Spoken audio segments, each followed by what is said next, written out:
लाल किले पर किसानों के उन्माद और उत्पात का एक और सनसनीखेज सबूत आज सामने आया है। दिल्ली पुलिस ने आज गणतंत्र के 25 गुनहगारों की फोटो जारी की। तस्वीरों में कैद आरोपियों के हाथों में तलवार और डंडे हैं, जो साफ साफ सबूत हैं कि पहले से पूरी प्लानिंग कर गणतंत्र के प्रतीक का अपमान किया गया था, देश की आन बान शान के साथ खिलवाड़ किया गया था। और उस दंगाई का वीडियो भी सामने आ गया है, जिसने लाल किले पर भीड़ को भड़काया था और उस शर्मनाक हरकत को अंजाम दिया था जिसे देश न तो कभी भूल पाएगा, जिसके गुनहगारों को कभी माफ नहीं किया जाएगा। आप भी पहचानिए, जानिए देश के इन गुनहगारों को।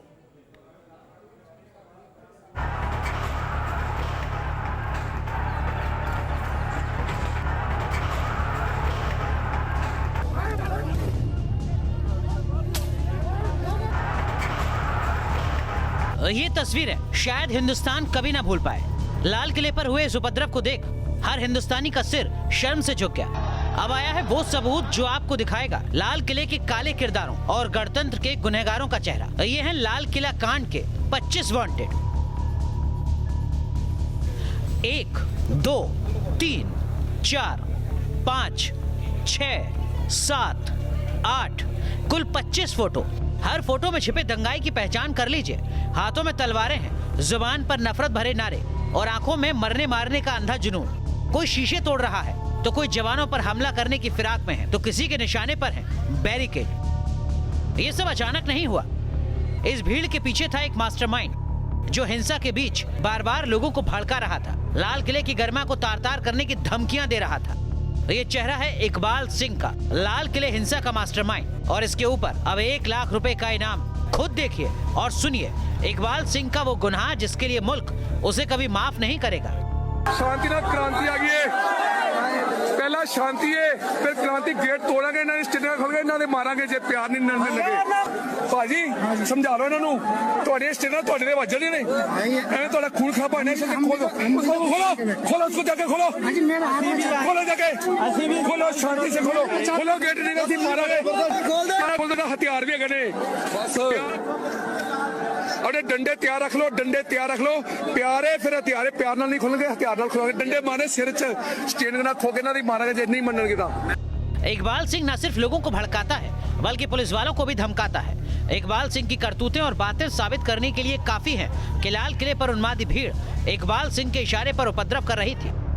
ਭਾਜੀ ਸਮਝਾ ਲਓ ਇਹਨਾਂ ਨੂੰ, ਤੁਹਾਡੇ ਸਟੇਡੀਅਮ ਤੁਹਾਡੇ ਦੇ ਵੱਜਣੇ ਨੇ, ਐਵੇਂ ਤੁਹਾਡਾ ਖੂਨ ਖਰਾਬਾ ਨੇ। खोलो खोलो उसको जाके खोलो, खोलो जाके, खोलो शांति से खोलो, खोलो गेट नहीं ਅਸੀਂ मारांगे। हर गुनहगार कोई ना कोई सबूत पीछे छोड़ जाता है। यही गलती इन दंगाइयों ने भी की।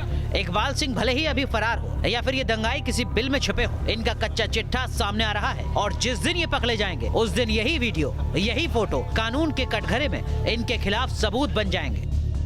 लाल किला हिंसा की तस्वीरों के साथ साथ इकबाल सिंह का वीडियो भी सामने आया है, जिसमें इकबाल सिंह लोगों को भड़काता नजर आ रहा है।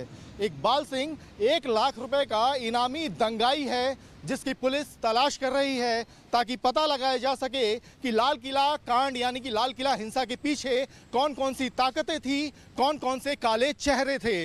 वीडियो जर्नलिस्ट जगदीश के साथ अवनीश चौधरी, न्यूज नेशन दिल्ली।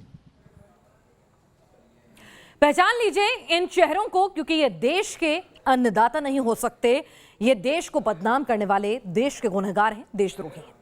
आंदोलन की आड़ में एक बार फिर दिल्ली को बवाल की आग में झुलसाने की प्लानिंग चल रही है। इसी वजह से दिल्ली पुलिस 6 फरवरी के चक्का जाम को लेकर कोई भी रिस्क नहीं लेना चाहती है। दिल्ली पुलिस ने 5 ऐसे स्पॉट पहचाने हैं जहां कल भीड़ के जमा होने की आशंका है। आपको भी अलर्ट करें, आपको भी सतर्क करें। इन स्पॉट में पहला है ITO के नजदीक शहीदी पार्क, दूसरा स्पॉट है शास्त्री भवन जहां कांग्रेस के प्रदर्शन की आशंका है, तीसरा स्पॉट शाहीन बाग है जहां भीड़ जमा हो सकती है, चौथा स्पॉट किरारी कॉलोनी है क्योंकि यहां पहले ही प्रदर्शन का ऐलान किया जा चुका है, पांचवा स्पॉट है कल्याणपुरी और उसके नजदीक के इलाके जहां बाय इलेक्शन का ऐलान हो चुका है तो राजनीतिक फायदे तो उठाए जाएंगे ही। इन सभी स्पॉट पर दिल्ली पुलिस कल दिन भर नजर रखेगी। अब जरा सोचिए, कुछ ऊंच नीच का अंदाजा हुआ तो इस बार तो पुलिस का एक्शन तय है, क्योंकि 26 जनवरी को बहुत संयम बरता था। आइए, किसान दोबारा कोई उत्पात ना मचा दें, इसके लिए सिक्योरिटी टाइट है। कुछ जगह इंटरनेट भी बंद कर दिया गया है ताकि व्हाट्सएप या फेसबुक के जरिए प्रोपेगेंडा ना फैलाया जा सके।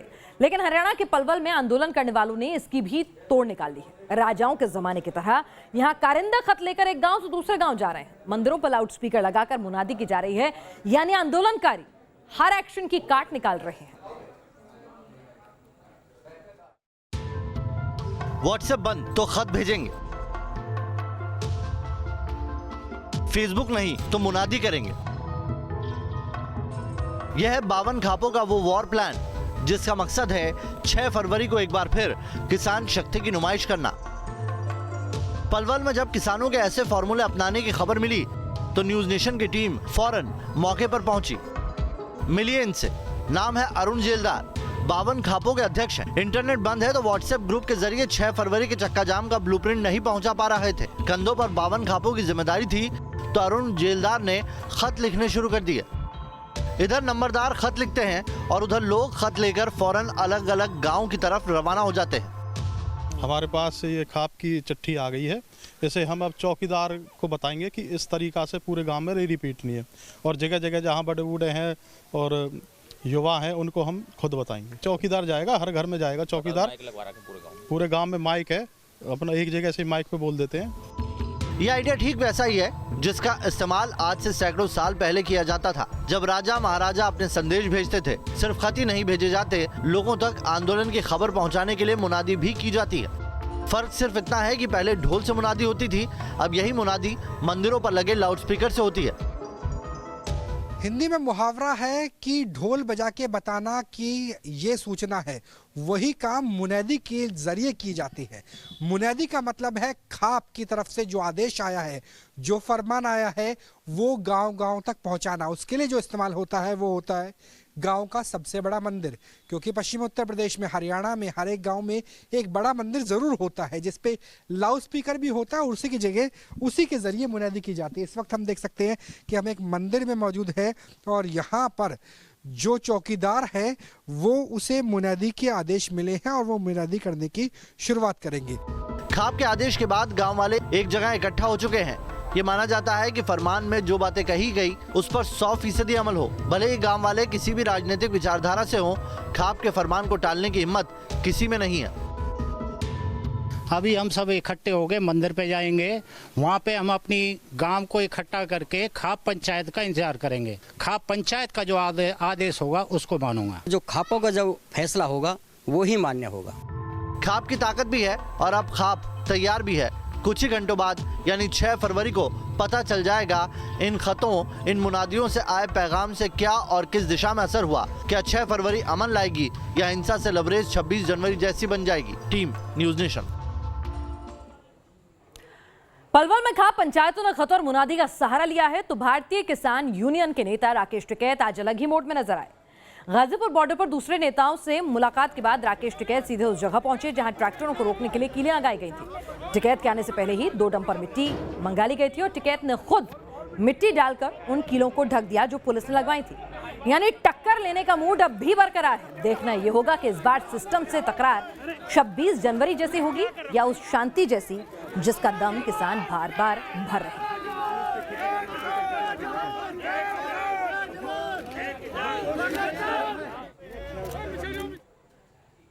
इमेज पोस्टरिंग हर जगह हो रही है। अब आपको वो खबर दिखाने जा रहे हैं जिसे देखने के बाद ट्वीट कर भारत को बदनाम करने वाली रिहाना को शायद शर्म आ जाए।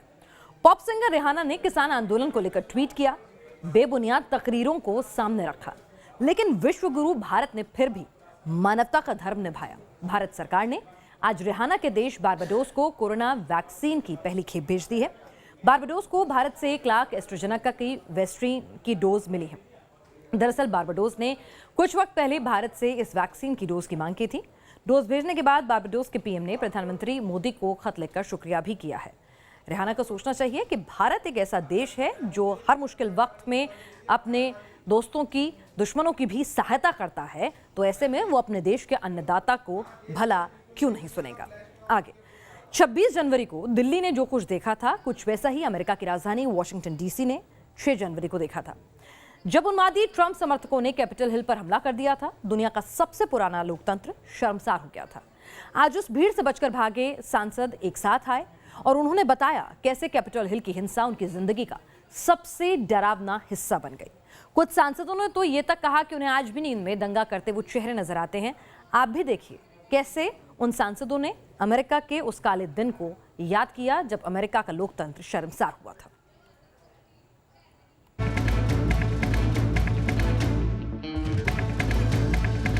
ट्रंप के नाम पर हिंसा का नंगा नाच, लोकतंत्र के प्रतीक की बुनियाद हिला दी।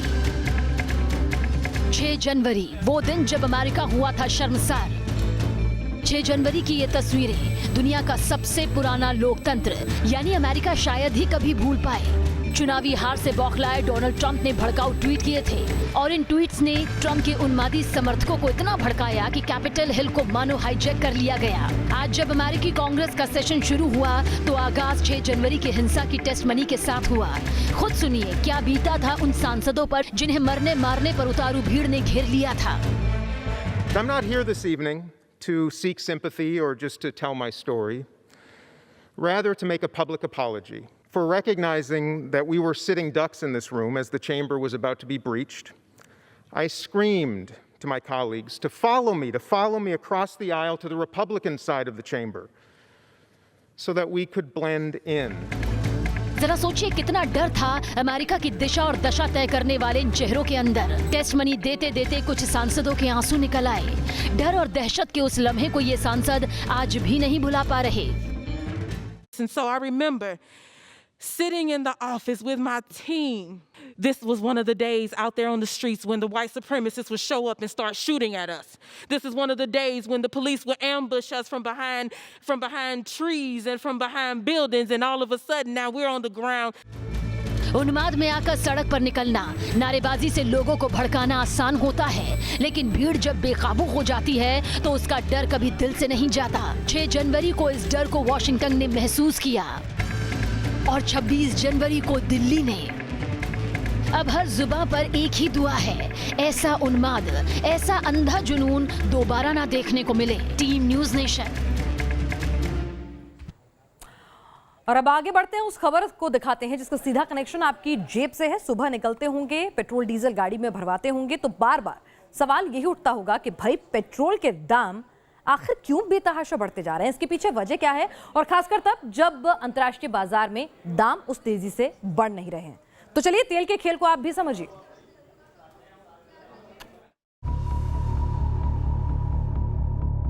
वही प्रॉब्लम सफर हो रहा है कि जो लोग पैसा अच्छा कमा नहीं पा रहा है, वो उसके लिए एक्सपेंस भी ज़्यादा हो रहा है। अब क्या कहें, गरीब आदमी बेचारा गाड़ी चलाने परेशान है, क्या करे बताओ। चलाएगा तो वही सरकार को कम करने चाहिए, बहुत ज़्यादा अति होगी।